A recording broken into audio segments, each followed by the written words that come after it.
같이 기도하겠습니다. 사랑과 은혜가 충만하신 우리 하나님 아버지의 진정으로 감사와 찬송과 영광을 하나님께 올립니다. 마땅히 형벌받을 죄인들을 사랑하시고 구원하셔서 하나님의 자녀를 삼아 주셨습니다.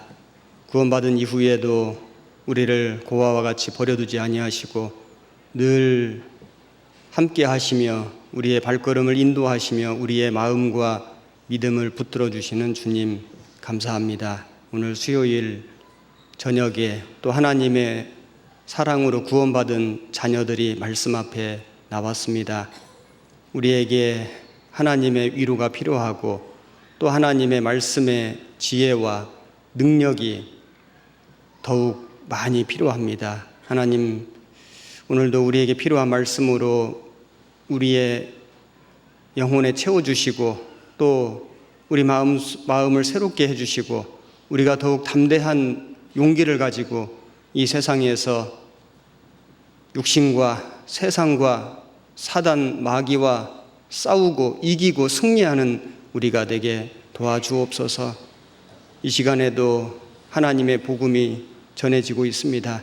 해외에 또 국내의 많은 곳에 또 여기 서울 지역에 복음이 전해지는 곳마다 함께 해주시고 참석한 모든 영혼들이 하나님의 참 사랑을 깨달아 우리가 같은 믿음, 소망 가지고 우리 남은 생애를 기쁨으로 즐거움으로 찬양하며 하나님께 영광을 돌리며 살아갈 수 있도록 도와주시옵소서. 오늘 모든 말씀의 시종도 주 성령께만 온전히 의지하고 부탁드립니다.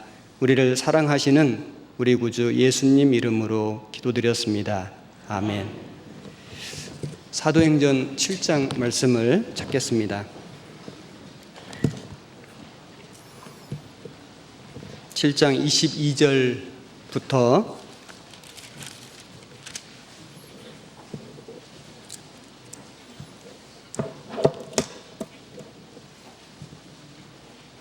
7장 22절부터 제가 읽겠습니다. 신약성경 197페이지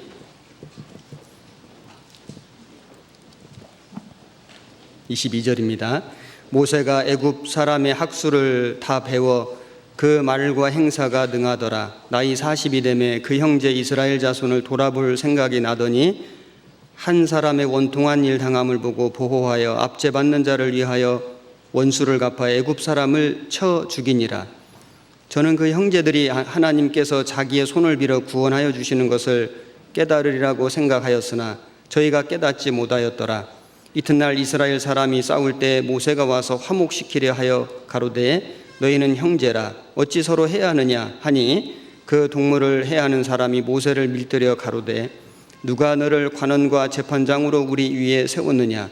네가 어제 애굽 사람을 죽인 것 같이 또 나를 죽이려느냐 하니 모세가 이 말을 인하여 도주하여 미디안 땅에서 나그네 되어 거기서 아들 둘을 낳으니라.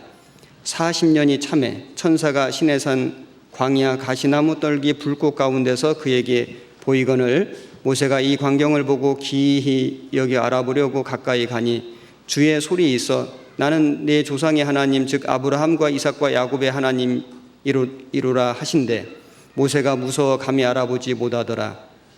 주께서 가라사대 네 발에 신을 벗으라. 너 섰는 곳은 거룩한 땅이니라.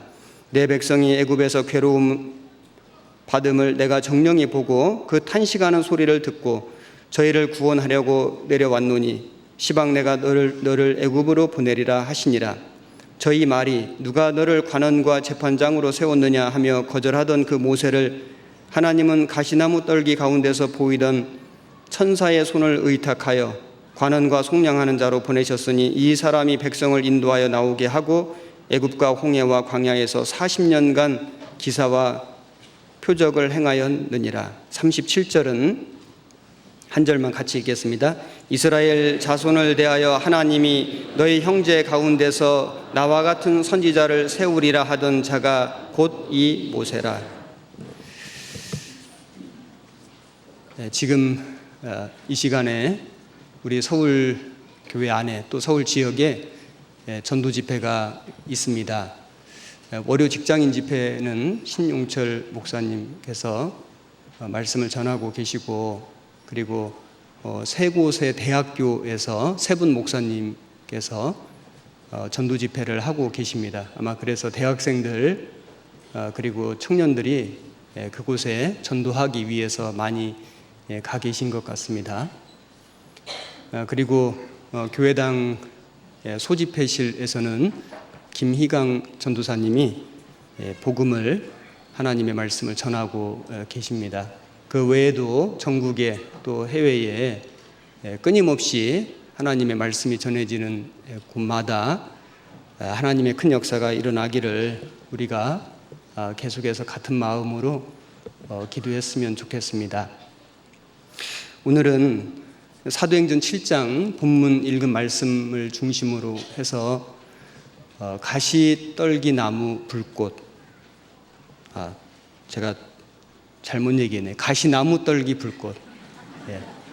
뭐 그 말이 그 말인데요. 제가 조금 전에도 방송실에 말을 해놓고 다시 전화했습니다. 제가 말 잘했냐고. 여기 성경에 30절에 보면은 가시나무 떨기 불꽃이라는 말씀이 나오는데, 오늘 가시나무 떨기 불꽃이라는 제목으로 말씀을 좀 드려보려고 합니다. 이 사도행전 7장은 스데반 집사의 설교입니다. 스데반이라는 이름의 뜻은 면류관이라는 뜻인데, 스데반 집사는 최초의 순교자라고 할 수 있죠. 그는 큰 면류관을 받은 사람이 맞습니다. 그 스데반 집사가 여기 설교한 내용 중에 이스라엘 민족의 역사가 쭉 나오고, 특별히 모세의 일생이 나옵니다. 하나님께서 모세를 부르실 때 가시나무 떨기 불꽃 가운데서 부르셨는데, 이 가시나무 떨기 불꽃이 어떤 의미인지를 좀 생각해 보겠습니다. 그리고 또 말씀하시기를, 너 섰는 곳은 거룩한 땅이니 네 발에서 신을 벗어라고 말씀하셨는데, 이 말씀의 의미도 좀 생각을 해보겠습니다. 그리고 이 모세는 예수님의 완전한 모형이 됩니다. 모세는 예수님의 모형이 되고 또 구원받은 그리스도인의 모형이 됩니다. 그래서 이 모세라는 인물에 대해서 오늘 좀 구체적으로 공부를 해보도록 하겠습니다. 스데반 집사가 이스라엘 백성들에게 이스라엘 민족의 역사를 쭉 이야기하고 있습니다. 아브라함부터 시작해서 이스라엘 민족의 역사를 얘기하고, 특별히 출애굽 역사를 지금 자세하게 말하고 있습니다. 여기 40이라고 하는 숫자가 3번 나오는데, 23절에 보면은 나이 40이 되매, 모세 나이 얘기하는 거죠. 그리고 또 30절에 보면은 40년이 참에, 모세 나이 80이 됐을 때를 얘기하는 겁니다. 그리고 36절에도 보면 이 사람이 백성을 인도하여 나오게 하고 애굽과 홍해와 광야에서 40년간 기사와 표적을 행하였느니라. 모세의 마지막 40년을 말하는 겁니다. 그래서 이스라엘 백성들에게 그 모세의 일생을 자세하게 이야기해 준 목적이 있습니다.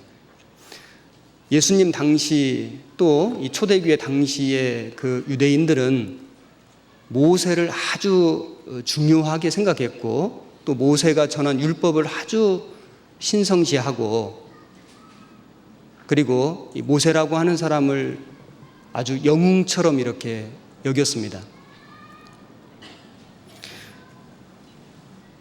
그래서 이 스데반 집사를 비난하고 공격할 때도 그 모세와 율법을 거스려서 말하고 있다 하면서 지금 이 스데반 집사를 비난하고 공격하고 있는 겁니다. 그래서 스데반 집사가 그 모세라고 하는 사람의 생애를 쭉 이야기하면서, 모세는 참으로 훌륭한 사람이었다, 이스라엘 민족을 애굽에서 건진 사람이었다, 이런 것을 설명하고, 그러니까 나도 너희들처럼 모세를 아주 중요하게 생각하는 사람이라고 이것을 이야기하면서, 그러나 모세는 인간적인 면이 있었고 실수한 면이 있었다는 걸 얘기하는 겁니다. 그럼에도 불구하고 하나님이 그 모세를 통해서 이스라엘의 출애굽을 이룬 것은 모세 자신이 훌륭한 것이 아니고 모세의 배후에서 모세에게 능력을 주시고 모세를 사용해 주신 하나님이 계셨기 때문에 그 하나님이 하신 일이다. 하나님의 위대하심을 이제 나타내려고 지금 이 모세 일생을 자세하게 얘기하고 있는 겁니다. 그리고 그 모세와 율법은 그렇게 중요하게 생각하고 그리고 숭배하면서 그 모세가 예언했던 한 선지자, 예수님이거든요. 모세가 예수님을 예언했습니다. 그 모세가 예언한 그 선지자인 그 예수님은 불신하고 배척하고 믿지 않는, 받아들이지 않는 그 이스라엘 민족을 책망하면서 그 모세가 그토록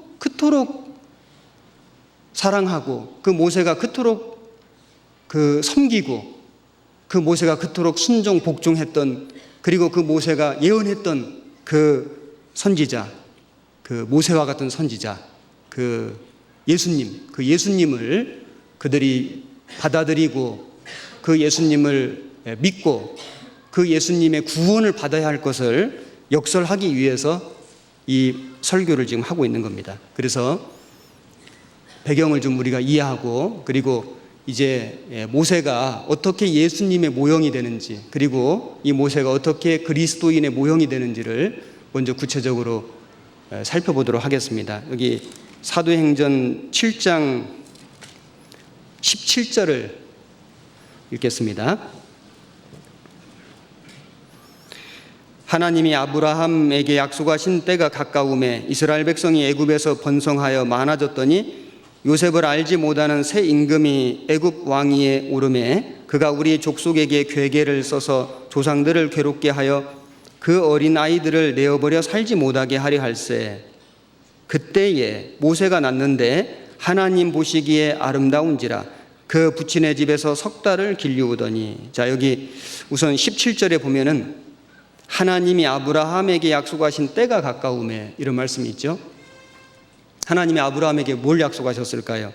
때가 되면은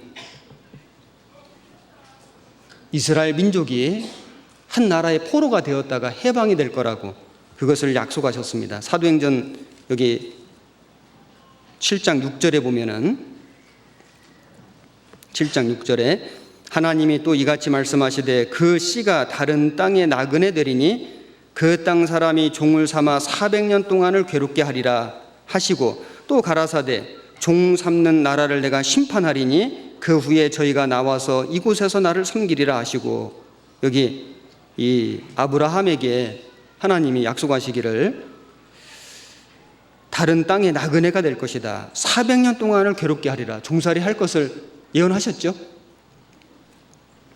그리고 그 나라를 심판할 것이고 그 후에 저희가 나와서 이곳에서 나를 섬기리라. 이 약속하셨는데 그 약속하신 때가 이름에 17절에 약속하신 때가 가까움에 약속하신 때가 가까우니까 20절에 보면은 그때에 모세가 났는데 하나님 보시기 아름다운지라. 자, 이걸 보면은 하나님은 이 역사라고 하는 인류의 역사라고 하는 시간표를 갖고 계신 분이다. 학생들도 이 그 강의 시간표가 있잖아요. 교수님들도 시간표가 있죠. 그리고 이 교회도 뭐 한 달, 1년 스케줄이 있고 나라에도 이렇게 그 일정표가 있잖아요. 사람이 세운 어떤 시간표, 사람이 세운 일정표는 좀 차질이 있을 수 있는데 하나님이 세우신 시간표, 하나님이 세우신 일정표에는 전혀 차질이 없습니다.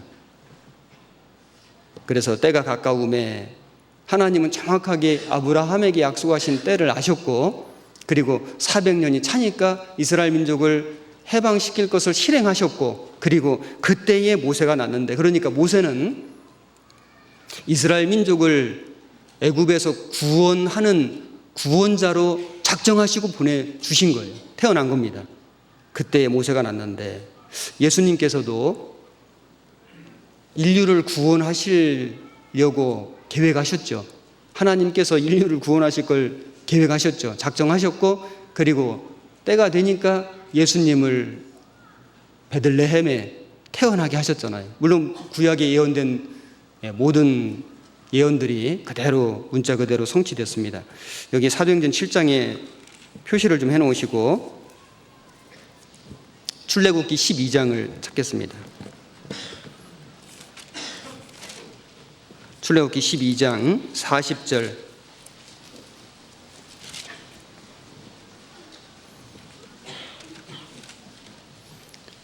구약 성경 99페이지입니다. 40절에 이스라엘 자손이 애굽에 거주한 지 430년이라 430년이 마치는 그날에 여호와의 군대가 다 애굽 땅에서 나왔은즉, 여기도 보면은 430년이 마치는 그날에 애굽에 와서 430년을 살았고 그 중에 400년은 노예로 종으로 살은 겁니다. 마치는 그날에 여호와의 군대가 이스라엘 민족이 백성들이 다 애굽 땅에서 나왔은즉, 하나님은 정확하게 그 시간표, 역사의 시간표, 이스라엘 민족의 일정표를 작정하셨고 때가 되니까 정확하게 이루신다는 걸 알 수 있죠. 예수님께서 성경에 말씀하시기를 가라사대 때가 찼고 하나님 나라가 가까웠으니, 때가 차고 하나님 나라가 가까웠다. 그래서 예수님을 작정하셨고 그 예수님을 때가 차니까 정확하게 보내주신 거예요. 그래서 예수님이 이 죄 속에 고통받는 모든 사람을, 우리 인류를 구원하는, 구속하는 그 일을 이루신 겁니다. 디모데전서 2장 찾겠습니다. 디모데전서 2장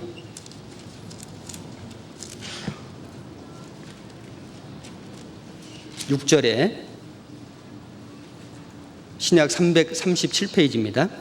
2장 6절 한 절만 같이 읽겠습니다. 그가 모든 사람을 위하여 자기를 속전으로 주셨으니 기약이 이르면 증거할 것이라. 예수님이 속전으로 오셨습니다. 속전, 갚아주는 제물로. 그래서 우리 죄를 갚아주는 그 일을 하러 오셨고, 그리고 기약이 이르면 증거할 것이라. 그래서 그 예수님이 이루신 그 일, 그 복음이죠. 그 복음을 증거하는 것도 하나님이 작정해 놓으셨거든요. 그래서 초대교회부터 시작해서 복음이 전해지는 한 2000년 정도의 기간도 작정되어 있는 겁니다. 디모데전서 6장 14절에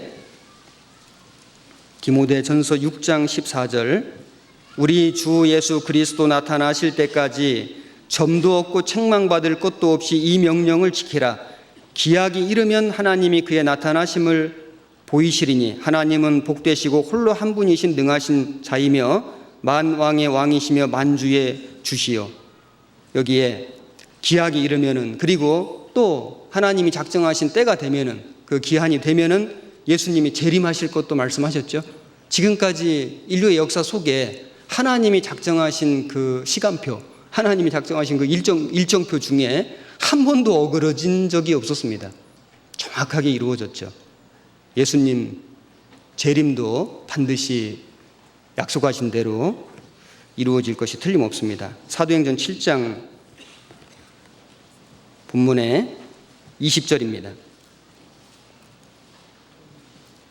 20절 그때에 모세가 났는데 하나님 보시기에 아름다운지라 그 부친의 집에서 석 달을 길리우더니, 여기 그 모세가 이스라엘 민족을 구원할 사람으로 태어났는데, 그런데 하나님 보시기에 아름다운지라, 출애굽기에 보면은 그 부모가 그 준수함을 보고, 또 히브리서에도 그 부모가 그 아름다움을 보고 뭐 이런 표현들이 나오는데, 여기에 하나님 보실 때도 아름다운지라, 출애굽기에는 이제 부모가 볼 때도 준수했다는 내용 자체는 물론 이제 같은 의미입니다. 아주 선하고 좋고 아름다웠다, 이제 이런 뜻인데, 하나님 보실 때 아름다운지라. 자, 이 말씀을 보면은 우리 예수님 생각이 나죠?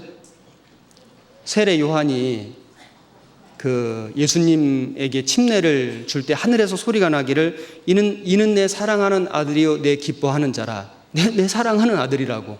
변화산상에서 베드로, 야고보, 요한이 하늘에서 나는 소리를 들었죠. 이는 내 사랑하는 자요 내 기뻐하는 자니 너희는 저의 말을 들으라. 하나님께서 그 예수님을 말씀하시기를 내 사랑하는 자라고. 여기 모세도 하나님 보시기에 아름다운지라 이렇게 얘기했습니다. 그리고 이 모세는 어떤 운명에서 태어났냐면은 그 당시 남자아이를 낳으면은 다 나일강에 던져서 죽여야 하는, 죽을 수밖에 없는 그런 운명 속에서 태어났습니다. 사도행전 7장 21절 계속해서 읽겠습니다. 버리운 후에 바로의 딸이 가져다가 자기 아들로 기르매. 여기 버리운 후에 그랬는데 이 출애굽기 내용을 아마 잘 기억하실 겁니다. 이스라엘 민족들이 수가 많아지고 번성하니까 애굽 왕이 이스라엘 민족을 이제 이 멸망시키기 위해서 이제 산파에게 남자아이를 낳으면은 가서 죽이라고 이제 했는데 산파들이 그 왕의 명령을 불순종하고 남자아이들을 살렸죠. 그래서 하나님이 그 산파들을 이렇게 지켜주시는 일이 출애굽기에 나오는데, 그러자 이제 남자아이가 나오면 나일강에 던져 죽이라고, 그때의 모세가 태어난 겁니다. 그러니까 모세도 나일강에 이 버리운 후에 던져져 죽을 운명이었고, 실제 부모가 그 아이를 기르다가 이제 너무 크니까 그 아이를 갈상자에 넣어가지고 역청을 발라가지고 나일강에 띄워놨잖아요.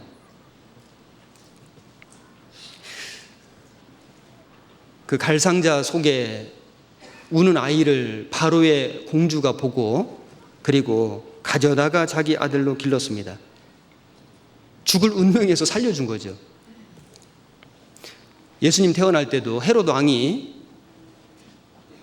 그 예수님 그 태어난 그날을 기준해 가지고 이 아이들을 2살 아래 아이들을 다 죽이라고 명령했습니다. 그래서 예수님도 죽을 운명이었는데 천사가 나타나서 그 요셉에게, 아버지 요셉에게 애굽으로 피신 가라고. 그래서 예수님이 애굽에 가 있다가 이제 헤롯 왕 죽은 이후에 다시 이스라엘로 이제 돌아오는 이런 일이 있었잖아요. 천사와 요셉을 통해서 예수님이 이제 살아난 겁니다. 이 모세도 죽을 운명에서 건짐을 받은, 그래서 모세 이름 뜻 자체가 물에서 건진 자, 건져진 자 이런 뜻이 있죠. 그리고 이 모세는 말과 행사가 아주 능한 사람이었다 이렇게 되어 있습니다. 여기 22절에 모세가 애굽 사람의 학수를 다 배워 그 말과 행사가 능하더라. 40년간 애굽의 왕궁에서 교육을 받았습니다. 그래서 그 당시 그 애굽은 아주 이 모든 학문과 그리고 어떤 종교 또 군사 뭐 천문 과학 이런 것들이 다 발달해 있는 곳이었기 때문에 모세가 애굽 사람의 학수를 다 배웠습니다. 왕자였으니까요. 좋은 선생님들을 만나고 좋은 교육을 받을 조건이 되었겠죠. 그 말과 행사가 능하더라. 예수님도 능력이 있었습니다. 그런데 예수님은 배운 게 아니죠. 하나님이 능력을 주신 겁니다. 누가복음 24장을 찾겠습니다. 누가복음 24장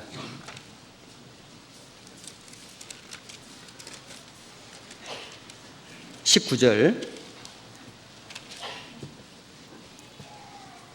가라사대 무슨 일이뇨 가로되 나사렛 예수의 일이니 그는 하나님과 모든 백성 앞에서 말과 일에 능하신 선지자연을, 여기 말과 일에 능하신 선지자연을. 그래서 예수님은 하나님이 주신 말씀, 하나님이 주신 능력을 가지고 말하고 이랬기 때문에 그는 아주 능력이 있었습니다. 그리고 이 모세는 애굽의 왕자였거든요. 그런데 40살 되었을 때 자기 민족을 돌아볼 생각이 나더니 자기 민족을 생각하게 된 거예요. 자기는 애굽의 왕궁에서 왕자로 살고 있지만은 자기 백성들은, 자기 동포들은 그 강제 노동에 시달리고 아들을 낳으면 죽게 되고 민족이 멸절될 위기에 처해진 이런 상황을 보고 모세가 자기 민족을 돌아볼 생각을 하게 된 겁니다. 사도행전 7장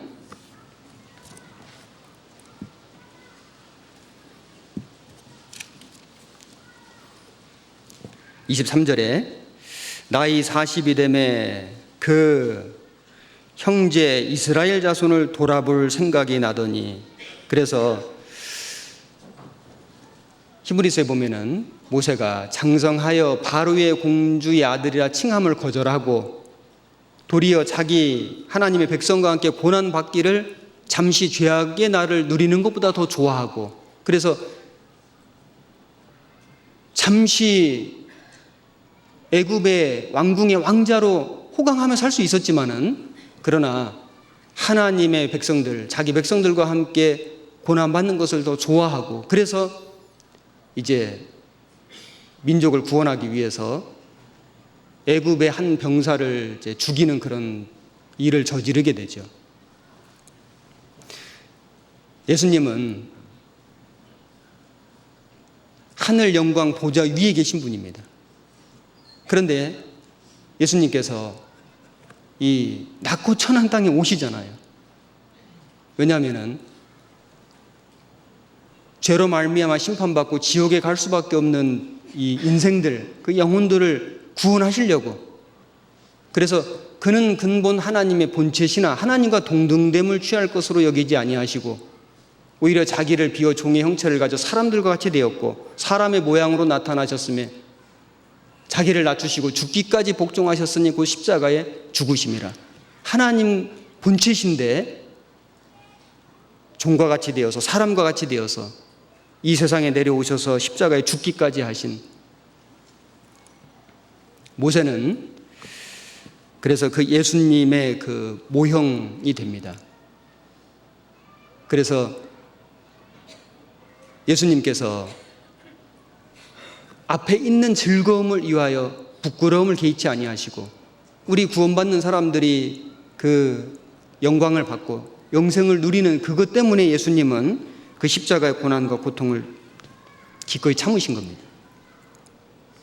그리고 모세는 처음에 자기 민족을 구원할 마음을 가지고 이 자기 동포를 괴롭히는 애굽 병사를 이제 죽이는 일이 있었는데 그 일로 말미암아서 백성들이 자기를 동조해 줄 줄 알았는데 오히려 자기 민족에게 이 거절을 당하는, 배척을 당하는 이제 그런 일을 겪게 되죠. 그래서 이제 이 모세가 미디안 광야로 도망을 갑니다. 가서 40년을 양을 치는 목동으로 지내잖아요. 예수님께서 인류를 구원하러 이 세상에 오셨지만은 그런데 자기 백성들이 그 예수님을 알아보질 못하고 오히려 그 예수님을 배척하고 십자가를 죽이는, 그래서 예수님이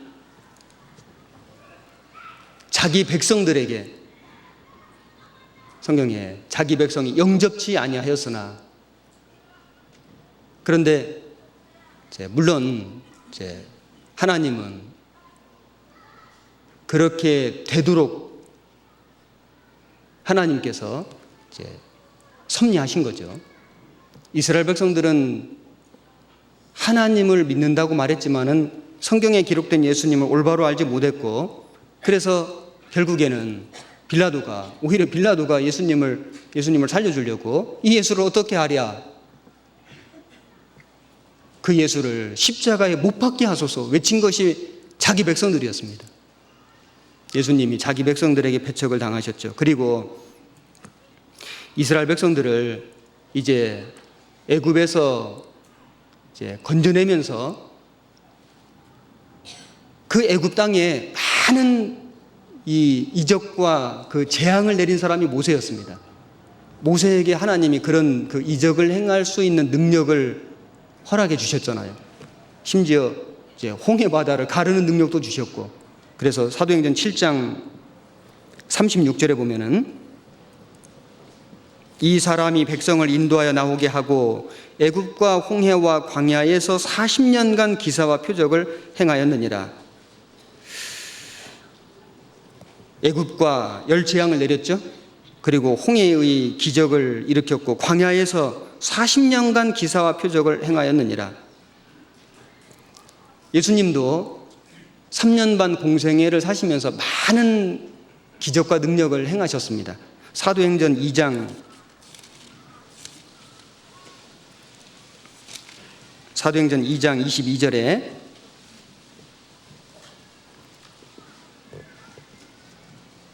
이스라엘 사람들아 이 말을 들으라. 너희도 아는 바에 하나님께서 나사렛 예수로 큰 권능과 기사와 표적을 너희 가운데서 베푸사 너희 앞에서 그를 증거하셨느니라. 여기 권능과 기사와 표적을 너희 가운데서 베푸사.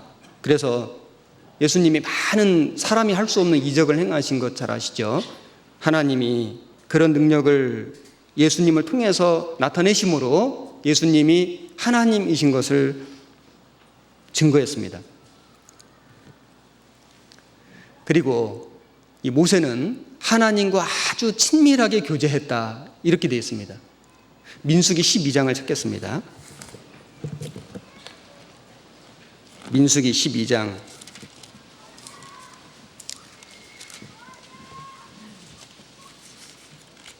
6절에 구약 215페이지입니다. 12장 6절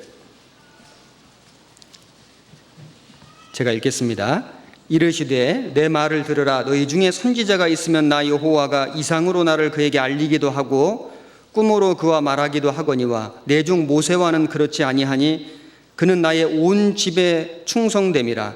그와는 내가 대면하여 명백히 말하고 은밀한 말로 아니하며 그는 또 여호와의 형상을 보겠거늘 너희가 어찌하여 내 종 모세 비방하기를 두려워 아니하느냐. 여기 모세와는 대면하여 명백히 말하고 은밀한 말로 아니하며, 모세를 하나님께서 아주 친밀하게 대하시고 그리고 모든 비밀을 모세에게 다 알려주셨잖아요. 예수님은 하나님과 본체십니다.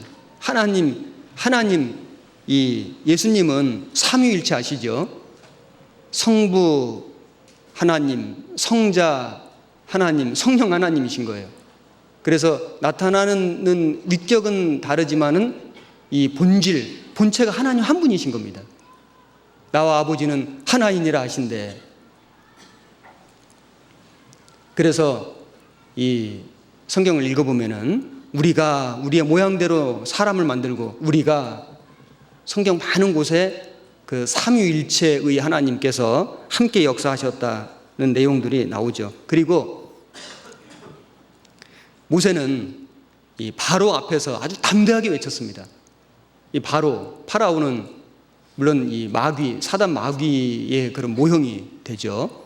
이스라엘 민족을 보내주지 않는 그 바로에게 모세가 가서 내 백성을 보내라, 아주 담대하게 외쳤습니다.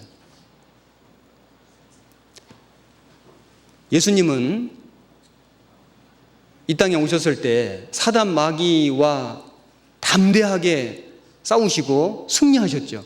40일간 금식하시고 시험 받을 때 사단아 물러가라 말씀으로 물리치셨고, 베드로 속에 역사할 때도 사단아 물러가라 베드로에게 말했지만 그 베드로 속에 역사한 사단에게 말했습니다. 모세는 여러모로 이 예수님을 예표하고 있다라고 말할 수 있습니다. 그리고 모세는 하나님 앞에 정말 충성된 삶을 살았습니다. 물론 예수님도 하나님의 보내심을 받아서 이 땅에 오셨을 때 충성된 삶을 사셨죠. 그 모세와 예수님을 이렇게 비교했습니다. 히브리서 3장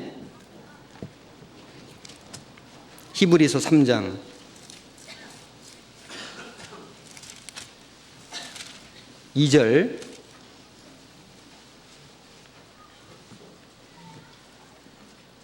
3장 2절입니다. 354페이지입니다. 저가 자기를 세우신 이에게 충성하시기를 모세가 하나님의 온 집에서 한 것과 같으니 저는 모세보다 더욱 영광을 받을 만한 것이 마치 집 지은 자가 그 집보다 더욱 존귀함 같으니라. 집마다 지은 이가 있으니 만물을 지으신 이는 하나님이시라. 또한 모세는 장래에 말할 것을 증거하기 위하여 하나님의 온 집에서 사환으로 충성하였고 그리스도는 그의 집 맡은 아들로 충성하였으니 우리가 소망의 담대함과 자랑을 끝까지 견고히 잡으면 그의 집이라. 이 모세는 자기를 세우신 이에게 충성했다. 모세가 이 하나님의 온 집에서 충성했다. 하나님의 온 집에서 사안으로 충성하였고, 그 영어 성경에 보면은 in all God's house 이렇게 되어 있습니다. in이라고 되어 있거든요. 하나님의 집 안에서 충성했다 이렇게 되어 있고, 그리스도는 그의 집 맡은 아들로 충성하였으니 over God's own house 이렇게 되어 있습니다. over 위에서, 하나님의 집 위에서 예수님은 충성하셨다. 그래서 이 모세는 하나님 집의 사환이었고, 그리고 예수님은 그 집의 주인 아들이신 겁니다. 모세는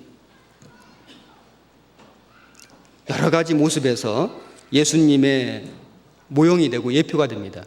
그리고 이스라엘 민족이 그 광야에서 금송아지 숭배해가지고 하나님께 불순종했을 때 모세가 이 불순종한 백성들을 위해서 중보기도 한 거 아시죠? 차라리 저의 이름을 생명책에서 지워주옵소서. 아주 이 모세가 정말 얼마나 그 백성들을 사랑하는 마음으로 하나님께 중보기도 했다는 걸 알 수 있습니다. 예수님은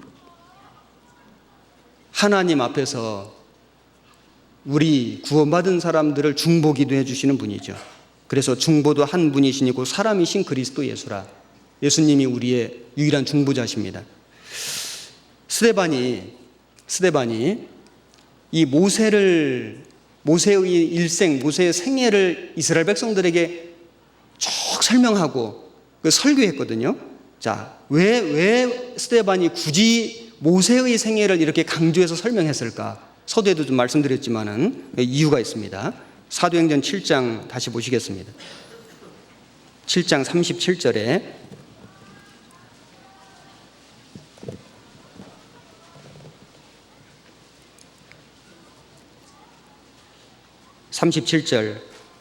이스라엘 자손을 대하여 하나님이 너희 형제 가운데서 나와 같은 선지자를 세우리라 하던 자가 곧 이 모세라. 여기 이 모세가 말하기를 이스라엘 자손에게 하나님이 너희 형제 가운데서 나와 같은 선지자를 세우리라. 나와 같은 선지자.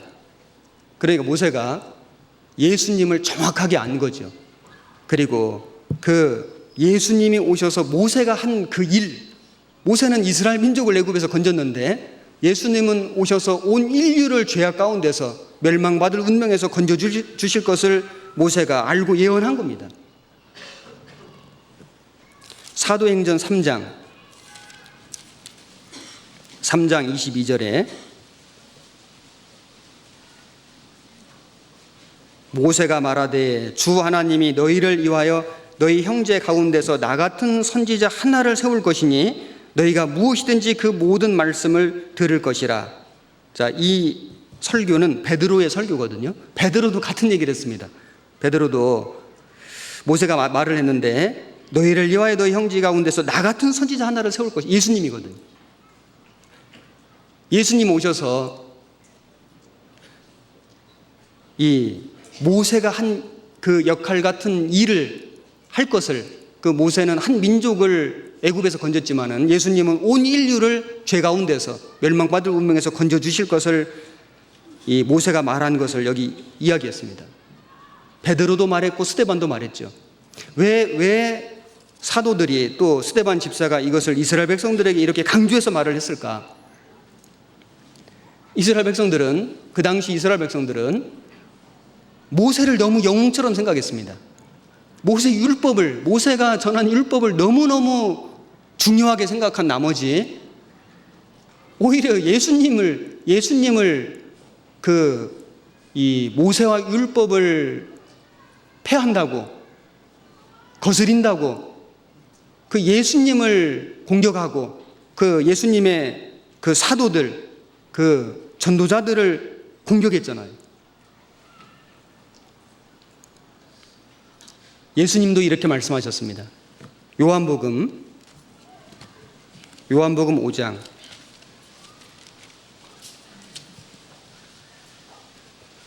45절에 151페이지입니다. 5장 45절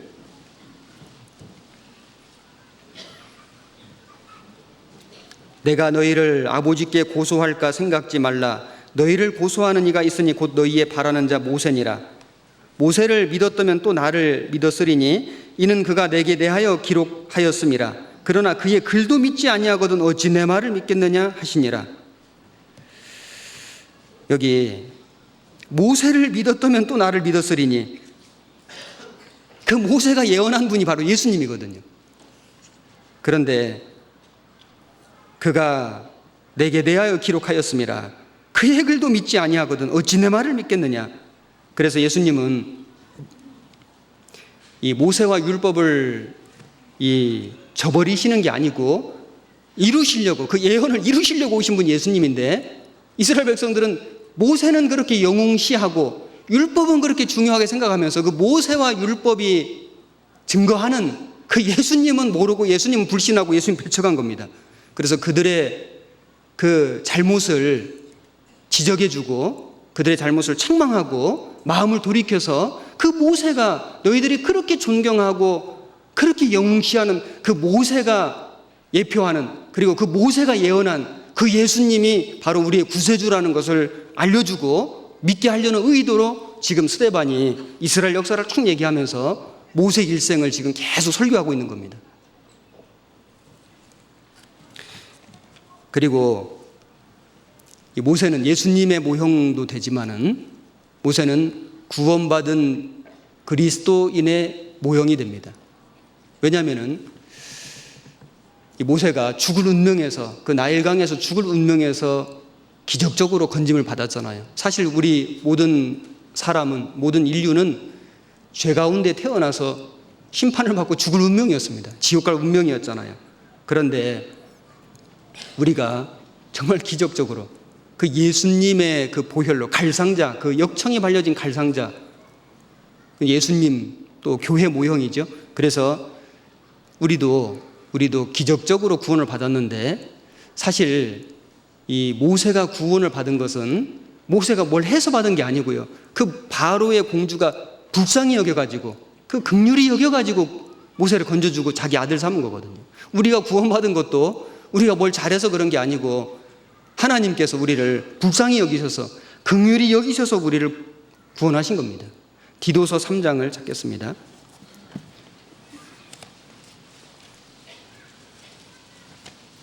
디도서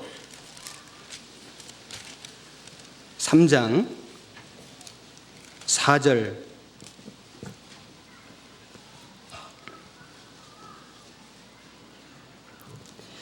(349페이지) 4절 5절 같이 읽겠습니다. 우리 구주 하나님의 자비와 사람 사랑하심을 나타내실 때에 우리를 구원하시되 우리의 행한 바 의로운 행위로 말미암지 아니하고 오직 그의 긍휼하심을 조차 중생의 씻음과 성령의 새롭게 하심으로 하셨나니.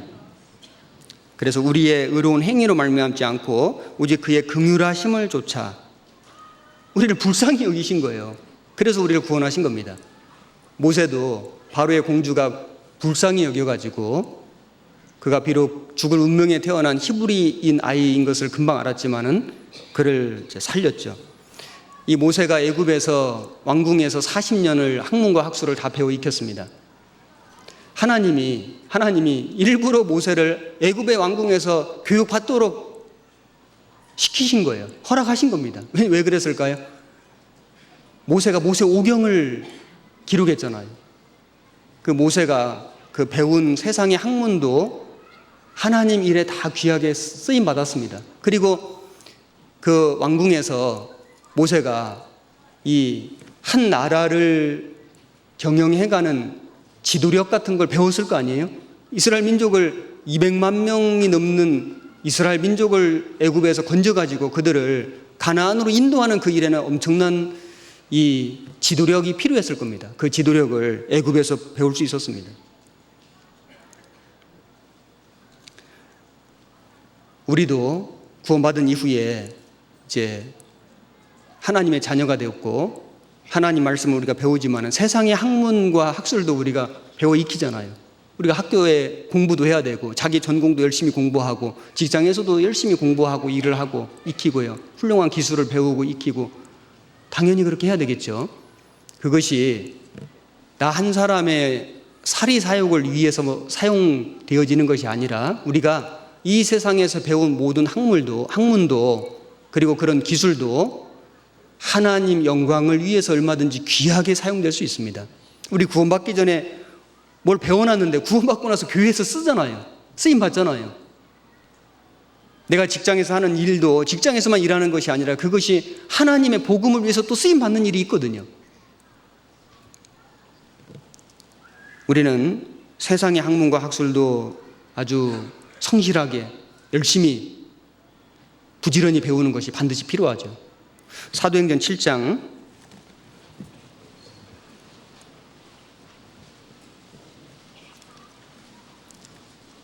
23절에 본문입니다. 나이 40이 되매 그 형제 이스라엘 자손을 돌아볼 생각이 나더니. 자, 그런데 40이 되었을 때 어떻게 모세는 이스라엘 백성을 돌아볼 생각을 하게 되었을까? 왕자인데요. 학문과 학술을 다 배워 익혀서 어쩌면은 그 바로 왕의 후계자가 될 수도 있었는데 그 애굽 나라의 권세는 대단했죠. 그 나라의 왕이 될 수도 있었는데 그런데 이 모세가 40이 되어서 그 형제 이스라엘 자손을 돌아볼 생각이 어떻게 났을까? 모세는 태어나가지고 유모의 손에 길러졌는데 유모가 누구냐면 자기 친어머니거든요. 요게벳이요. 그래서 그 이스라엘 그 남자 이스라엘 아이들은 젖을 먹일 때 그 당시는 아주 이렇게 좀 상당히 클 때까지 한 10살 아래로 이렇게 꽤 오랫동안 젖을 먹였답니다.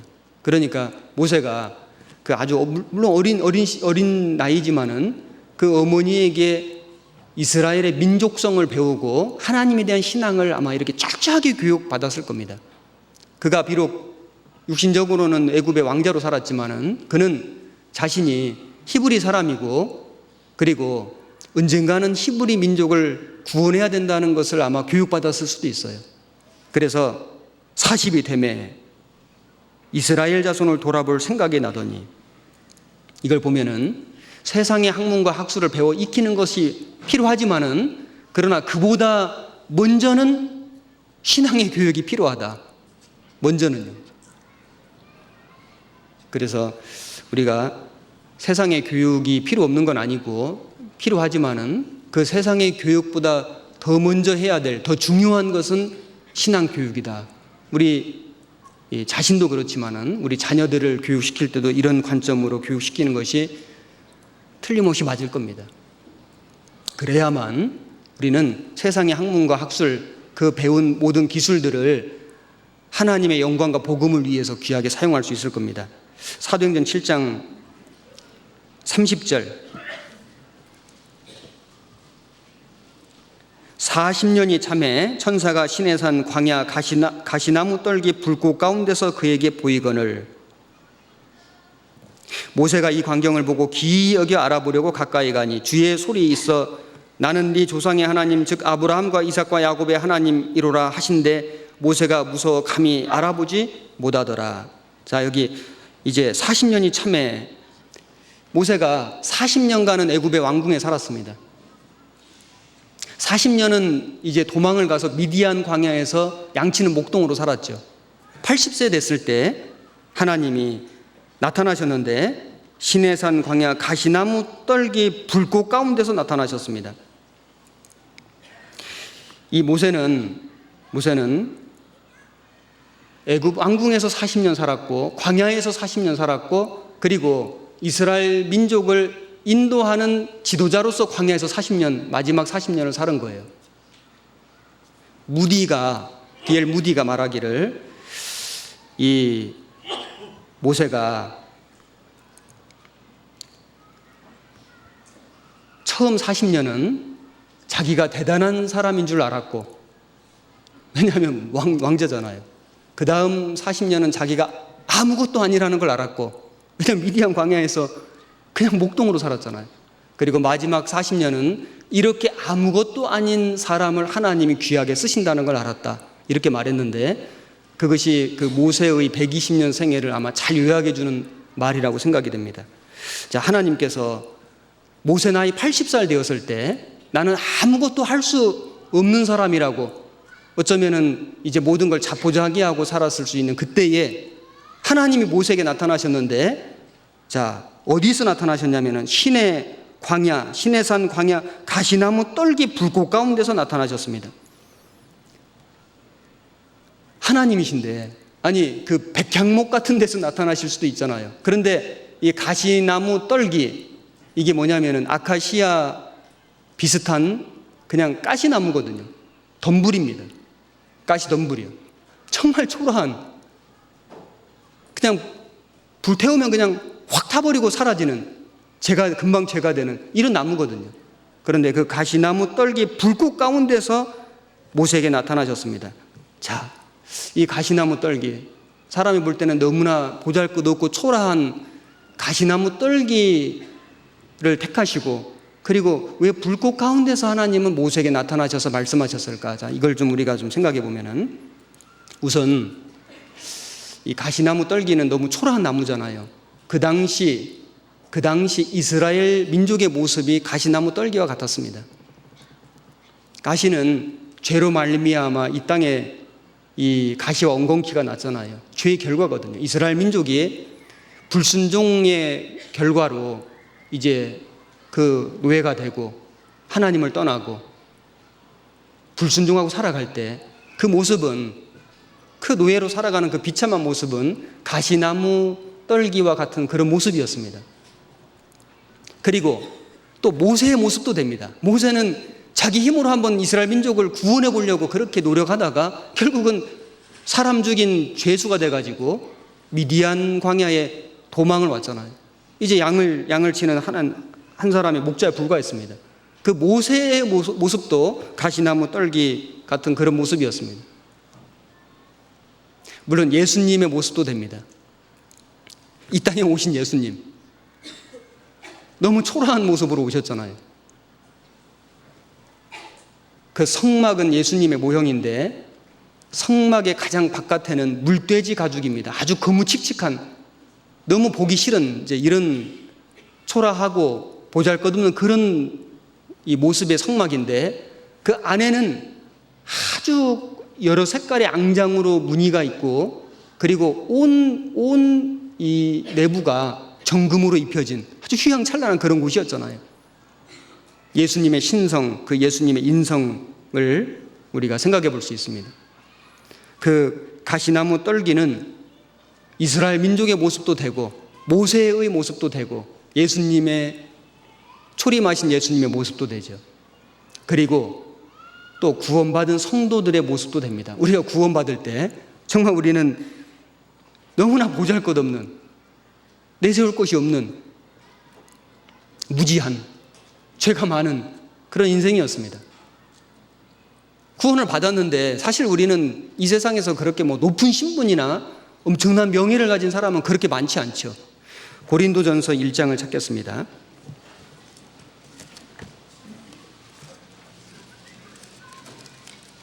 고린도전서 1장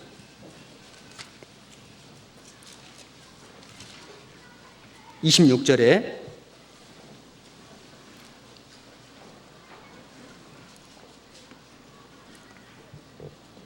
(263페이지입니다) 26절 제가 읽겠습니다. 형제들아 너희를 부르심을 보라. 육체를 따라 지혜 있는 자가 많지 아니하며 능한 자가 많지 아니하며 문벌 좋은 자가 많지 아니하도다. 그러나 하나님께서 세상에 미련한 것들을 택하사 지혜 있는 자들을 부끄럽게 하려 하시고 세상에 약한 것들을 택하사 강한 것들을 부끄럽게 하려 하시며 하나님께서 세상에 천한 것들과 멸시받는 것들과 없는 것들을 택하사 있는 것들을 패하려 하시나니 이는 아무 육체라도 하나님 앞에서 자랑하지 못하게 하려 하심이라. 구원을 받은 사람들, 하나님의 자녀들, 하나님 백성들 중에 여기 지혜 있는 자가 많지 않고 능한 자가 많지 않고 문벌 좋은 자가 많지 아니하도다. 많지 않다 그 말은 전혀 없는 건 아니죠. 계십니다. 그러나 많지는 않죠. 하지만은 하나님께서 약한 것들을 택하사 강한 것들을 부끄럽게 하시며 천한 것들과 멸시받는 것들과 없는 것들을 택하사 있는 것들을 폐하려 하시나니 자랑하지 못하게 하려 함이라. 우리가 구원받은 것도 자랑할 수가 없죠. 왜냐하면 하나님 은혜로 구원받았으니까요. 우리가 구원받은 이후에 하나님 앞에 살아가는 모든 삶도 자랑할 것이 없는 것은 하나님 능력으로 살아가는 거거든요. 하나님 능력으로 우리가 믿음 지키고 하나님 주신 능력으로 우리가 복음 전하고요. 싸우고 이기고 승리하는 삶을 살아가는 건 하나님 주신 능력이지 내 능력이 아니거든요. 우리는 보잘것없는 초라한 가시 떨기 나무 같은 모습입니다. 그런데 여기 불이 붙었어요. 불이 붙었어요. 자, 불이 붙은 모습은 두 가지로 설명할 수 있을 것 같습니다. 우선은 이 불이 붙었다 그 말은 불은 시련과 고난이잖아요. 고난과 시련이요. 이 세상에 고시를 패스하면은 이제 좋은 게 있는데 고시가 뭐냐면 고난과 시련이거든요. 고난과 시련을 패스하면 이제 좋은 걸 주시거든요. 불같은 시련 많으나 이스라엘 백성들이 받은 그 고난과 시련, 애굽에서 400년을 종살이했습니다. 신명기 4장을 찾겠습니다. 민수기 다음에 신명기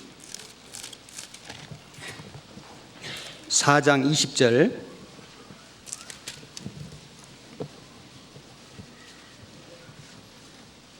(267페이지) 구약성경 20절에 한 절만 같이 읽겠습니다. 여호와께서 너희를 택하시고 너희를 새 풀무 곧 애굽에서 인도하여 내사 자기 기업의 백성을 삼으신 것이 오늘과 같아도. 여기 새 풀무 곧 애굽에서 풀무 불이요. 쇠를 녹이는 불, 그 고난 시련 속에서 인도하여 내사 자기 기업의 백성을 삼으신 것이 오늘과 같아도. 이스라엘 백성들은 불 가운데 통과했습니다. 다니엘의 세 친구는 신상에 절하지 말라는 명을 어겼잖아요. 그래서 평소보다 7배 뜨거운 풀무불에 던져졌죠. 그런데 왕이 보니까 세 사람이 다니는 것이 아니고 네 사람이 다니는 네 사람이. 그런데 그 중에 한 사람은 신의 아들과 같도다. 하나님은 믿음 지킨 세 친구를 풀무불 안 들어가도록 할 수도 있지만은 하나님께서는 들여보내시고 같이 들어가셨잖아요. 예수님 그 안에 함께 계신 거잖아요. 그래서 그 불 가운데에서 그들을 지키셨습니다. 머리털도 그슬리지 않고 고윗빛도 변하지 않고 불탄 냄새도 없었다. 완벽하게 지켜주셨죠. 오늘날도 하나님께서 우리 구원받은 그리스도인들이 아무런 고난과 시련을 안 겪는 게 아니고요. 고난과 시련을 겪도록 허락하시는데, 고시를 보게 하시는데, 그런데 그 고난과 시련 속에 함께 계셔서 우리를 지켜주시는 것이 하나님 뜻인 겁니다. 베드로전서 1장을 찾겠습니다. 베드로전서 1장 5절, 신약 377페이지입니다. 너희가 말세에 나타내기로 예비하신 구원을 얻기 위하여 믿음으로 말미암아 하나님의 능력으로 보호하심을 입었나니 그러므로 너희가 이제 여러 가지 시험을 인하여 잠깐 근심하게 되지 않을 수 없었으나 오히려 크게 기뻐하도다. 너희 믿음의 시련이 불로 연단하여도 없어질 금보다 더 귀하여 예수 그리스도에 나타나실 때 칭찬과 영광과 존귀를 얻게 하려 함이라. 여기 믿음의 시련이 불로 연단하여도 없어질 금보다 더 귀하여, 불같은 시련이 있었습니다. 베드로전서 4장 12절, 사랑하는 자들아 너희를 시련하려고 오는 불시험을 이상한 일 당하는 것 같이 이상히 여기지 말고 오직 너희가 그리스도의 고난에 참여하는 것으로 즐거워하라. 이는 그의 영광을 나타내실 때 너희로 즐거워하고 기뻐하게 하려 함이라. 여기 불시험을 이상한 일 당하는 것 같이 이상히 여기지 말라. 불시험이 있죠. 교회는 불같은 시련을 많이 지나왔습니다. 심지어 어떤 선진들은 화형당했잖아요. 근데 불이 꺼지지 않았거든요. 가시떨기나무에 불이 붙었는데 생각해보면은 그냥 이런 덤불나무거든요. 그냥 불타면은 금방 확 타버리고 재가 돼야 되는데 불이 타는데 안 꺼지는 거예요. 너무 신기하죠.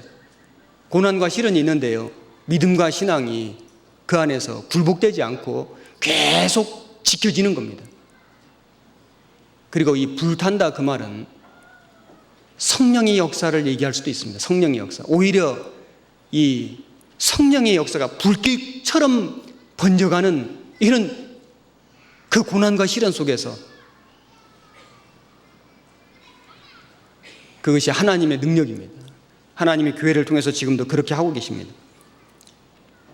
모세가 보니까 가시떨기 나무에 불이 붙었는데 불이 안 꺼지니까 너무 신기하잖아요. 금방 꺼질 줄 알았는데 안 꺼지니까 모세가 호기심에 점점점 가까이 가서 보게 된 거거든요.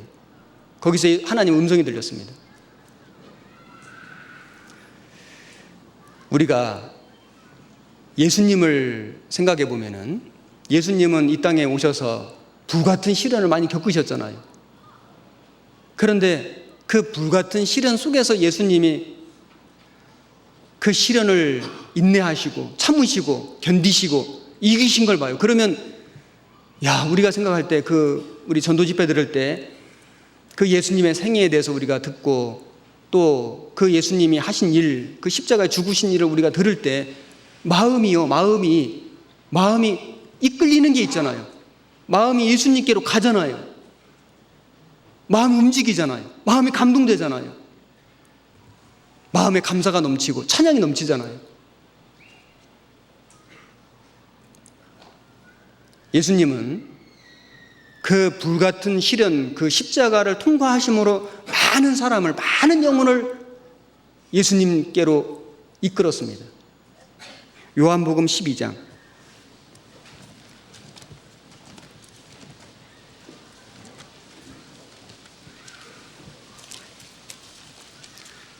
요한복음 12장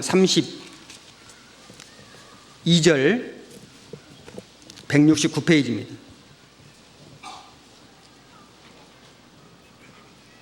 32절 33절 같이 읽겠습니다. 내가 땅에서 들리면 모든 사람을 내게로 이끌겠노라 하시니 이렇게 말씀하시면 자기가 어떠한 죽음으로 죽을 것을 보이심이로라. 예수님이 십자가에서 달려서 피 흘려서 죽으신 이후에 모든 사람을 내게로 이끌겠노라 하시니 그 예수님의 그 모습은 너무 초라했는데 그 예수님, 초림하신 예수님 너무나 보잘것없었는데 그런데 그 예수님에게 능력과 기적이 나타나고 그래서 많은 사람이 당대에 예수님께 몰려들었잖아요. 구름대처럼 예수님께 몰려들었잖아요. 예수님은 사람들을 이끄시는 힘이 있었고 능력이 있었죠. 결국에는 십자가의 죽으심으로 많은 사람들을 내게로 이끌겠노라. 지금도 얼마나 많은 사람들이 그 예수님 그 말씀을 듣고 그 예수님이 하신 십자가의 그 사랑을 통해서 예수님께로 가잖아요. 우리도 그 중에 한 사람들이고요.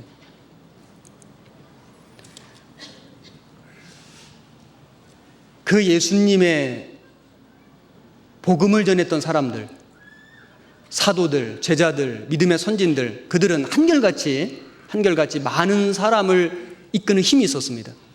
베드로가 설교할 때 3,000명, 5,000명 구원받잖아요. 베드로 개인 능력이 아니잖아요. 많은 사도들이 그 핍박 속에서 엄청난 핍박을 받았잖아요. 사도 바울은 감옥에 갇히고 죽을 고생을 하고 여러 번 태장에 맞고 결국 목 잘려 죽었지만은, 그런데 이 바울이 얼마나 많은 교회를 세웠습니까? 성경을 14권 기록했습니다. 지금도 우리 시대에도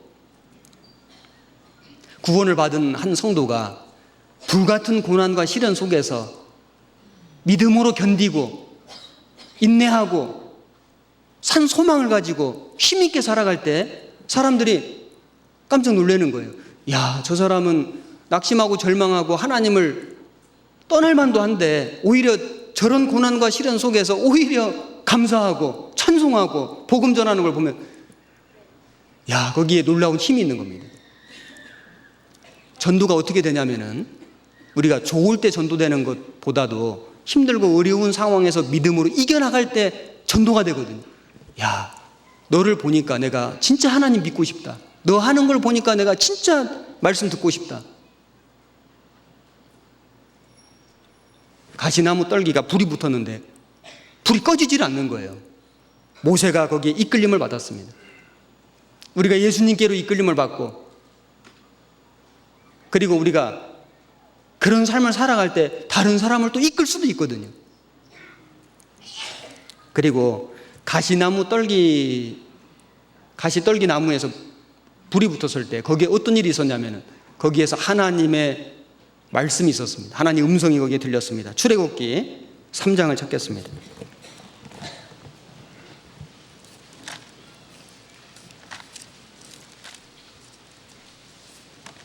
출애굽기 3장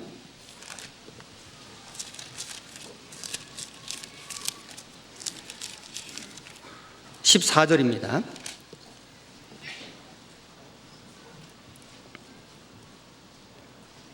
14절. 하나님이 모세에게 이르시되 나는 스스로 있는 자니라. 또 이르시되 너는 이스라엘 자손에게 이같이 이르기를 스스로 있는 자가 나를 너희에게 보내셨다 하라. 스스로 있는 자니라. I am that I am. I am who I am. 여호와, 이런 뜻이죠. 그 하나님 이름이 여호와입니다.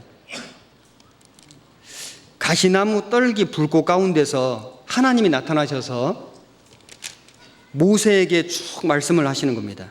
말씀하실 때 하나님이 어떤 분이신지를 말씀해 주셨습니다. 우리가 그런 그 고난과 시련 속에서 믿음을 지키며 살아갈 때 하나님이 하나님 자신을 우리에게 드러내 주시는 게 있잖아요. 아, 하나님 이런 분이시구나. 하나님은 정말 영원하신 분이고 스스로 계신 분이고 능력이 있으신 분이고 우리를 사랑하시는 분이고 지켜주시는 분이고 소망이 하나님이신 걸 우리로 하여금 알게 됩니다. 그리고 하나님이 16절에 너는 가서 이스라엘 장로들을 모으고 그들에게 이르기를 여호와 너희 조상의 하나님 곧 아브라함과 이삭과 야곱의 하나님이 내게 나타나 이르시되 내가 실로 너희를 권고하여 너희가 애굽에서 당한 일을 보았노라. 아브라함과 이삭과 야곱의 하나님, 아브라함의 생애를 통해서 이삭의 생애를 통해서 야곱의 생애를 통해서 나타나 주신 하나님, 그들의 생애를 인도해 주신 하나님, 그 하나님을 우리가 알게 됩니다. 그리고 17절에 내가 말하였거니와 내가 너희를 애굽의 고난 중에서 인도하여 내어 젖과 꿀이 흐르는 땅 곧 가나안 족속, 헷 족속, 아모리 족속, 브리스 족속, 히위 족속, 여부스 족속의 땅으로 올라가게 하리라 하셨다 하면 이스라엘 민족을 구원해 주실 걸 말씀하셨죠. 가나안 땅으로 인도해 주실 걸 말씀했습니다. 우리가 고난과 시련 속에서 믿음 지키고 살아갈 때 우리에게 하나님께서 약속하신 천국의 기업이요, 그 영광을 우리에게 말씀해 주시는 겁니다. 그리고 21절에 내가 애굽 사람으로 이 백성에게 은혜를 입히게 할지라 너희가 갈 때 빈손으로 가지 아니하리니 여인마다 그 이웃 사람과 및 자기 집에 우거하는 자에게 은폐물과 금폐물과 의복을 구하여 너희 자녀를 꾸미라. 너희가 애굽 사람의 물품을 취하리라. 애굽 애굽에서 400년간 노예 생활하면서 품삯 받은 게 없잖아요. 그런데 출애굽할 때 한꺼번에 다 갚아주시는 게 있죠. 하나님 갚아주시는 겁니다. 이걸 신원해 주신다. 하나님이 구원받은 그리스도인들이 구원받은 이후에 이 땅에 살아갈 때 많은 고난이 있고 시련이 있고 핍박이 있고 어려움이 있었지만은 우리가 주님 나라에 갈 때 한꺼번에 우리에게 갚아주시는 것이 반드시 있으신 겁니다. 사도행전 7장 본문 33절입니다.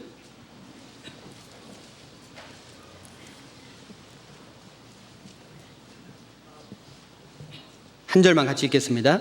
주께서 가라사대 네 발에 신을 벗으라. 너 섰는 곳은 거룩한 땅이니라. 네 발에 신을 벗으라. 너 섰는 곳은 거룩한 땅이니라. 그 미디안 광야, 그곳이 원래 거룩한 땅은 아니었습니다.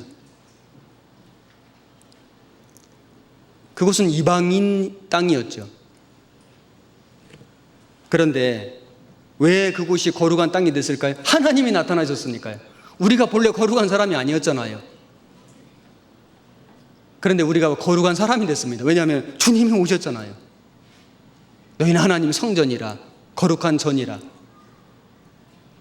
우리 주님이 오셨기 때문에, 성령께서 강림 내주하시기 때문에 우리가 성전이 되었습니다. 우리가 거룩한 집이 되고 거룩한 사람이 됐잖아요. 네 발에 신을 벗어라. 너 있는 곳은 거룩한 땅이니라. 자, 신을 벗어라. 이렇게 말씀하신 데는 여러 가지 의미가 있을 거라고 생각됩니다. 우선 신이라고 하는 것은 밖에 신고 다니는 거잖아요. 밖에 신고 다니다 보면은 신에는, 신발에는 온갖 더러운 것들이 많이 묻어 들어오게 되죠. 신을 벗어라, 그 말은 이 세상에 다니면서 그 오염된 그 죄들, 그 더러운 잘못된 그 행위들을 벗어버릴 것을 말씀하고 있을 겁니다. 왜냐하면 주님은 거룩하신 분이잖아요. 빛과 어둠이 함께 할 수 없잖아요. 세상을 가까이 하면은 주님이 멀어지고, 주님을 가까이 하면은 세상이 멀어집니다. 우리는 옛사람을 벗어버리고 새 사람을 입으라. 그래서 구원받기 전에 행했던 그런 잘못된 우리의 습관들, 그런 그 잘못된 그 언행들, 그리고 구원받은 이후에도 계속해서 세상에서 묻어 들어오는 그런 그 죄악들을 여기 벗어버리는 게 필요하죠. 신을 벗어라. 너 섰는 곳은 거룩한 땅이니라. 주님 계신 곳은 거룩한 곳이니까요. 그리고 신발이라는 것은 계속 걸어온 길인 겁니다. 우리가 신을 신고 우리 인생길을 걸어왔잖아요. 그래서 걸어오면서 형성된 자기의 그런 그 사고, 그런 그 생각, 그리고 살아온 그런 방법들, 지금까지 구원받기 전에 우리가 그 살아온 그런 방식들이 있잖아요. 나는 원래 이렇게 살았어 할 게 아니고, 그렇게 살았지만 이제부터는 바꿔야 되잖아요. 그래서 우리가 하나님의 사람답게 이제 우리의 살아가는 모습이 바뀌어야 됩니다. 모세는 애굽의 왕자가 아니잖아요. 이스라엘 민족을 이제 광야 40년 동안 인도해서 가나안 땅으로 들여보내야 되는데 애굽의 왕자처럼 처신하면 안 되잖아요.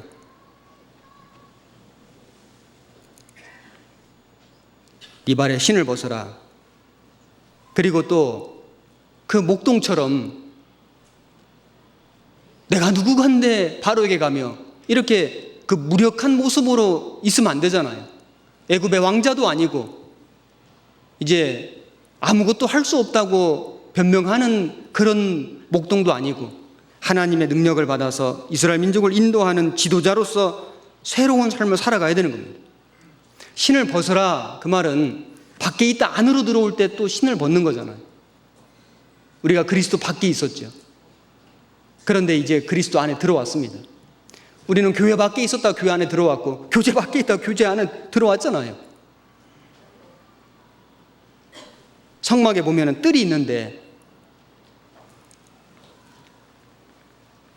마당만 밟을 뿐이니라. 이스라엘 백성들이 하나님을 섬긴다고 하면서도 성소에도 들어가지 않고 지성소에도 들어가지 않고 마당만 밟는 신앙이 되면 안 되잖아요.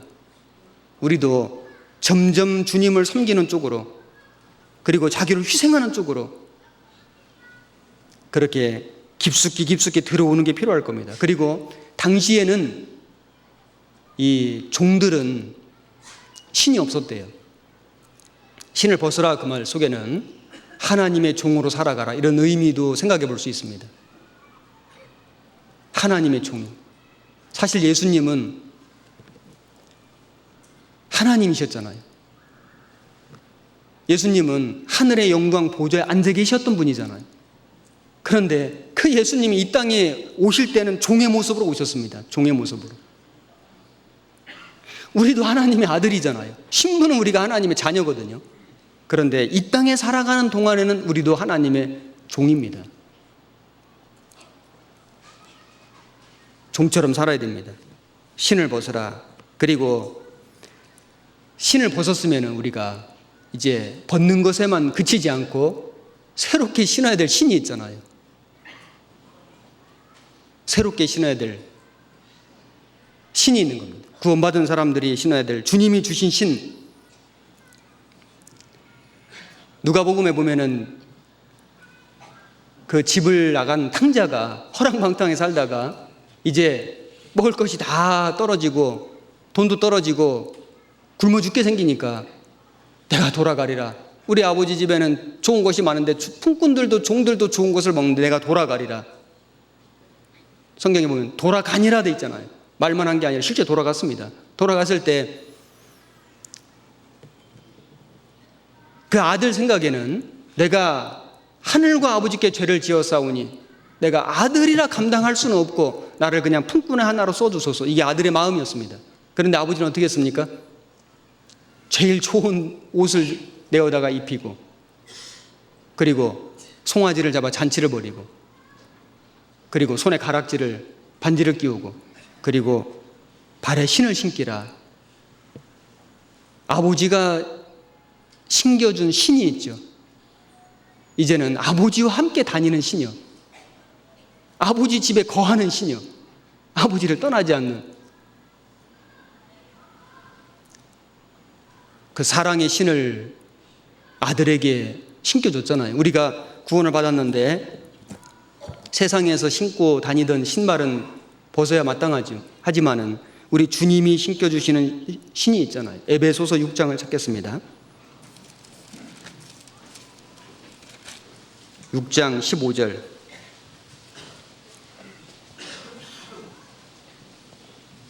316페이지 14절부터 제가 읽겠습니다. 그런즉 서서 진리로 너희 허리띠를 띠고 의의 흉배를 붙이고 평안의 복음에 예비한 것으로 신을 신고 모든 것 위에 믿음의 방패를 가지고 이로써 능히 악한 자의 모든 화전을 소멸하고 구원의 투구와 성령의 검 곧 하나님의 말씀을 가지라. 하나님의 전신갑주요. 여기 이 신발이 브랜드가 복음표 신발입니다. 정말 좋은 브랜드인데요. 복음에 예비한 것으로 신을 신고, 구원을 받은 모든 사람들은 이 신발을 신어야 됩니다. 이 신발을 신고 뭘 해야 되냐면은 당연히 복음에 예비한 것으로 신을 신고 복음을 전하러 가야 되죠. 복음을 전하는 발이요. 이것이 구원받은 그리스도인들의 새로운 발인 겁니다. 구원받은 그리스도인들이 신어야 될 신인 거예요. 이사야 52장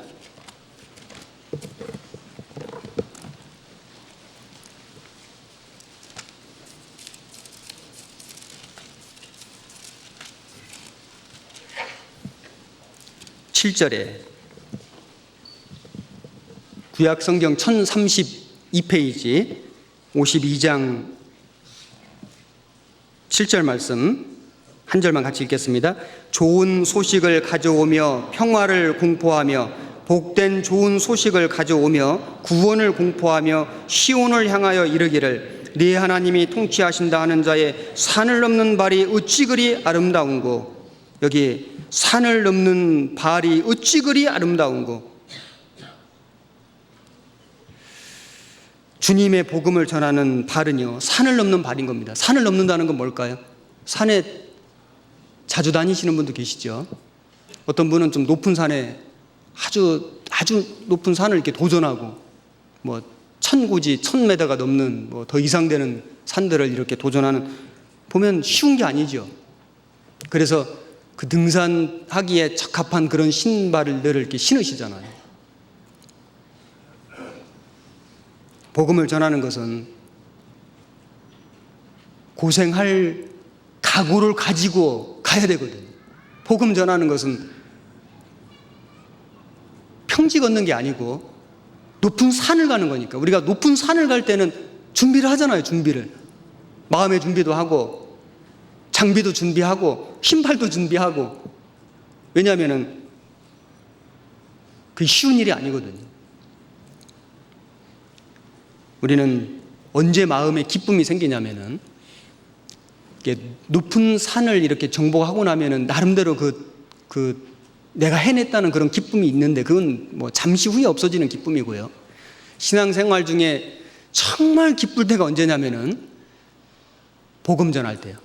복음 전하러 갈 때, 복음이 전해질 때, 복음이 전해져서 구원을 받을 때, 구원받은 사람이 그렇게 기뻐하는 모습을 볼 때, 그 사람이 교제에 참석할 때, 그래서 신앙생활을 잘 해나갈 때, 그 사람이 또 다른 사람을 전도할 때, 또 다른 열매를 맺을 때, 그것만큼 기쁜 일은 정말 없습니다. 여러분, 지금까지 신앙생활 해오면서 내가 정말 기쁠 때가 언제였어요? 너무나 강팍했던 우리 아버지, 너무나 고집스러웠던 우리 어머니가 정말 높은 산이잖아요. 태산이잖아요. 태산. 여호수아서에 나오는 여리고성 같은 정말 너무 견고한, 그런데 문을 완전히 잠가놓은, 출입하는 자 없더라, 어떻게 해볼 도리가 없는, 도무지 구원을 못 받을 것 같은 그 아버지가, 그 어머니가 여리고성을 돌았잖아요.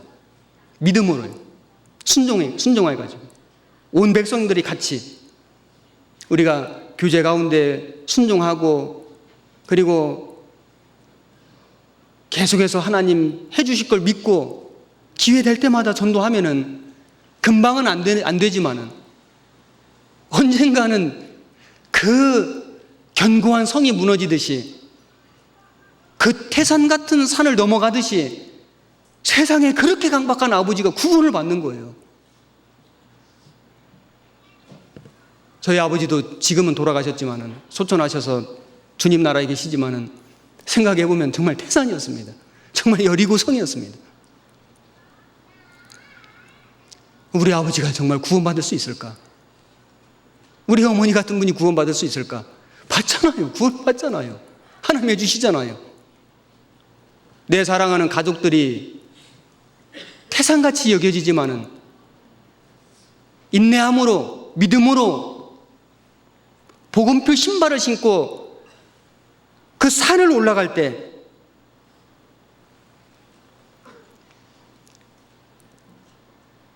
하나님이 그 가운데 역사하시고 그 강팍한 마음 무너뜨려 주시고 구원을 받게 하시고, 내가 이제 믿어진다고, 나도 이제 천국 갈 수 있다고, 복음 전해줘서 너무 고맙다고 이 말 들을 때 그것만큼 기쁜 일은 세상에 없습니다.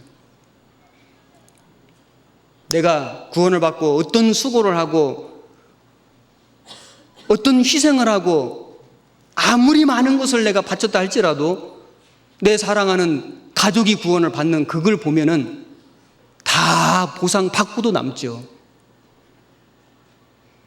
가족뿐만 아니라 내 친척이, 내 친구가, 내 이웃이 복음을 전하러 갈 때 전도하러 가는 그 걸음은 참 힘든 걸음입니다. 참 무거운 걸음이죠. 왜냐하면 환영해 주는 사람 별로 없거든요. 싫어하고 피하고 반대하고 핍박하지만은 그래도 복음 전하러 떠나는 그 발은요, 정말 귀중한 발입니다. 산을 넘는 발이에요.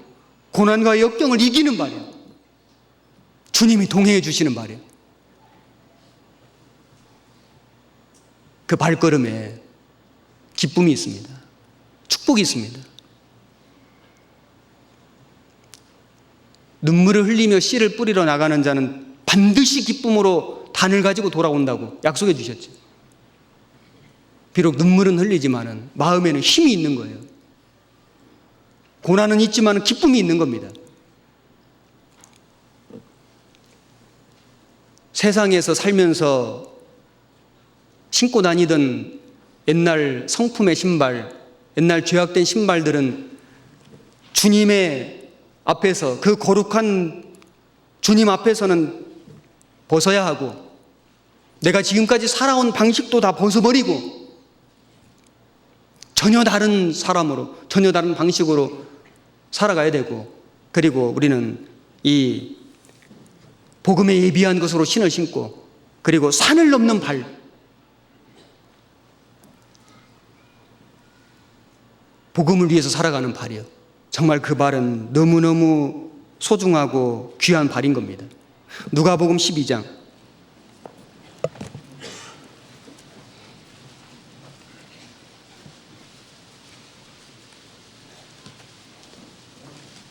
누가복음 12장 49절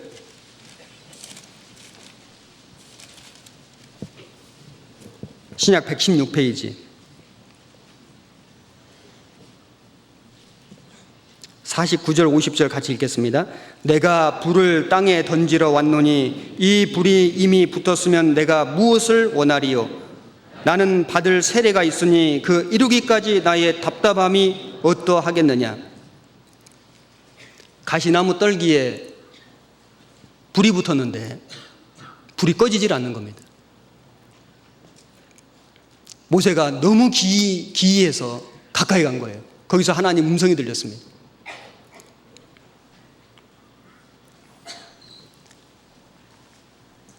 사실 성경도 믿지 않는 사람들이 볼 때는 참 초라해 보이는 책이에요. 가시나무 떨기 같은. 그런데 불이 붙으면요, 성령의 불길이 거기 붙으면요, 끌 수가 없는 거예요. 성경 읽는 사람 속에 불타오르는 겁니다. 불이 막 번지는 거예요. 그 사람을 태우고 또 다른 사람을 태워요. 성령의 불길이 계속 번집니다. 교회도 안 믿는 사람들이 볼 때는 그냥 별거 아닙니다. 초라해 보일 수도 있죠. 비난할 수도 있고. 하지만은 이 교회 안에 성령이 계시고 성령이 충만해지는 역사가 나타나니까 여기에 뜨거움이 있는 거예요. 많은 사람들이 감동을 받고 변화를 받고 그 성령에 함께 참여하고 성령의 불길이 교회를 통해서 계속 번지는 겁니다. 우리 교회 안에 성령의 불길이 있잖아요. 국내만 아니라 해외에까지 계속해서 성령의 불길이 번지는 게 느껴지잖아요.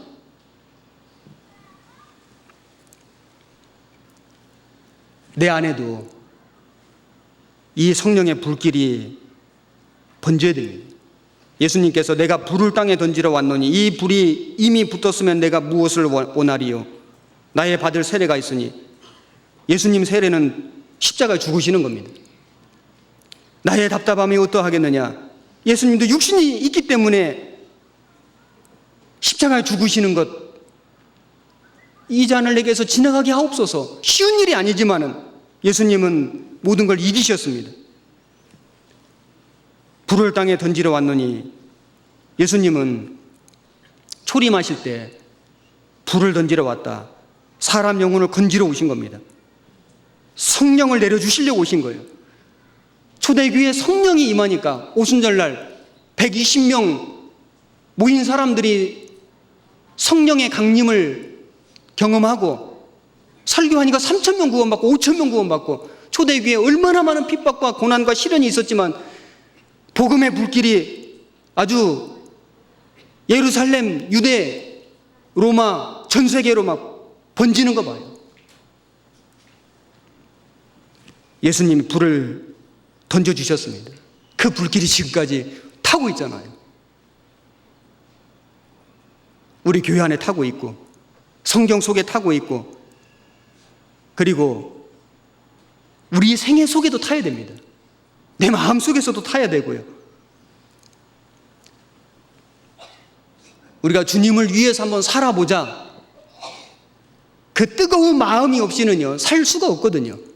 내가 주님을 위해서 한번 살아보자. 내가 정말 성경 한번 올바로 배워보자.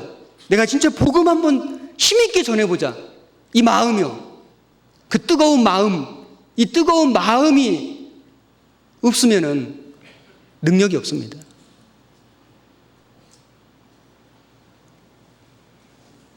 아무 사람도 건질 수가 없습니다.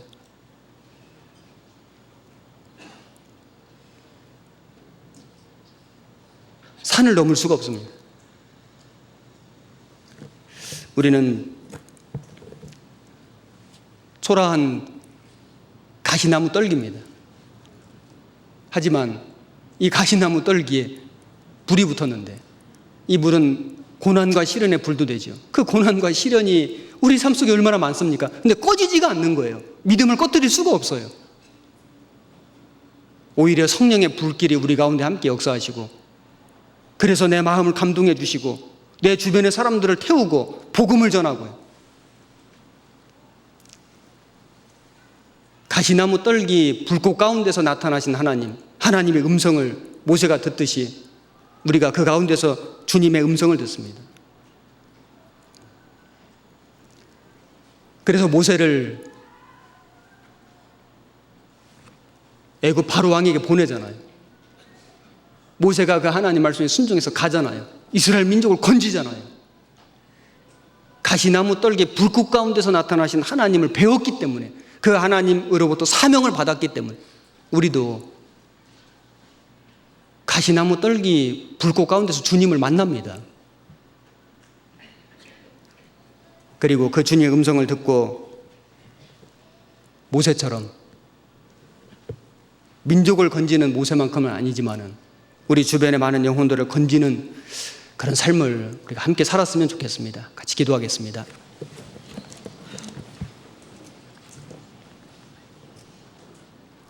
고마우신 하나님 아버지, 정말 감사합니다.